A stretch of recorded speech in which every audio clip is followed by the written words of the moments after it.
Okay. Alan Meale, if you would please. Can I, first of all, salute you, sir. I've been waiting many years to meet people who try and say that they're not part of the political process, but then come and make statements like you've just made. It's magnificent. I just wished more people would do similar than what you've just done there. So, from your remarks on Talat and being disappointing here tonight, can I just say, I don't think you should be. I mean, I know Talat. I've stood on platforms with Talat in Nicosia with Dimitris Christofias. And when nobody would go anywhere near him, I was there. And I have a lot of faith in him, because when I look at Denktash and I see Talat, there is a vast amount of difference, and we, I believe, may get progress from that. So the hope is there, and I don't think anybody on this table is saying Talat is bad. They're actually saying it's progress that has been made.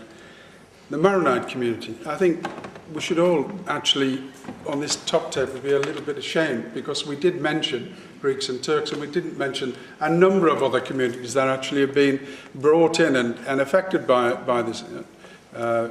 We have a princess here from that community, and a person who's fought and goes on fighting for her community survival. Any solution has got to recognise the needs of those communities and not just bargain them away in the process. They have to be part and parcel of any solution. And their needs are now.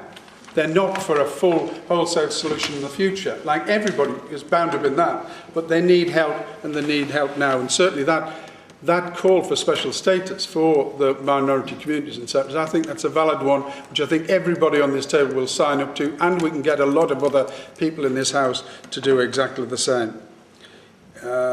Elinas, what happened in the 60s was wrong. It wasn't an incursion, it wasn't an invasion, but it was wrong. And we have to accept that. And once we've accepted that, we then have got to go on to saying what happened in 74 was a disgrace and wrong, equally wrong. And it was an invasion, and it continues to be wrong. But we can't deny what has happened. Somebody actually said a very good phrase, which about, I think it was you, Ellen, it's about the Cypriot community being held hostage. It's not being held hostage simply by Turkey.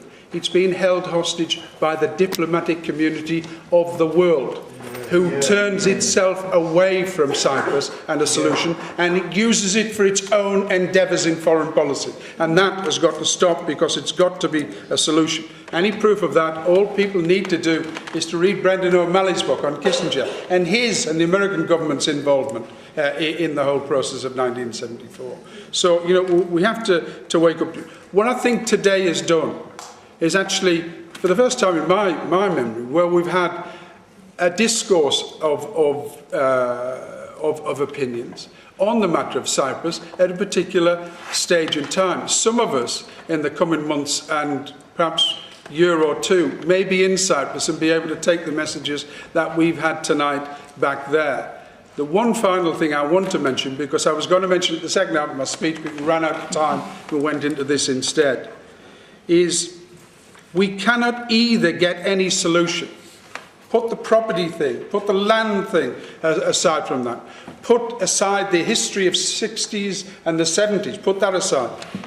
We cannot find any solution to this matter unless both sides admit and give every single bit of evidence in respect of all the missing on either side. That couldn't happen in South Africa, and it can't happen in relation to Cyprus. We have to find that. And I welcome the intervention of the UN. I welcome the work that's been done by the Republican government and the organisation in the north to release some information on some of the missing. They've just found 11 new graves just a few days ago. But if you calculate both together, there are 2,000 missing people. And all the information on that's got to be given and released. And not only the information about where they are, but what happened to them. Because unless you get that, you can have no peace and reconciliation. There's got to be admittance that inhumane, anti-humanitarian acts took place. And we've got to recognise that happened. And once we do, we're on the path to recovery and getting things put back in order. No matter what we think, one day that position has got to be reached. because if it isn't, we'll have repeats again and again and again. And I say it's not only on one side.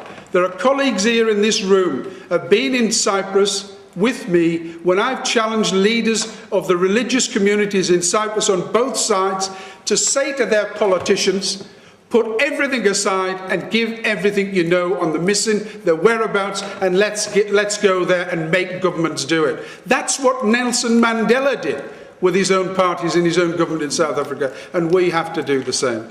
Yes.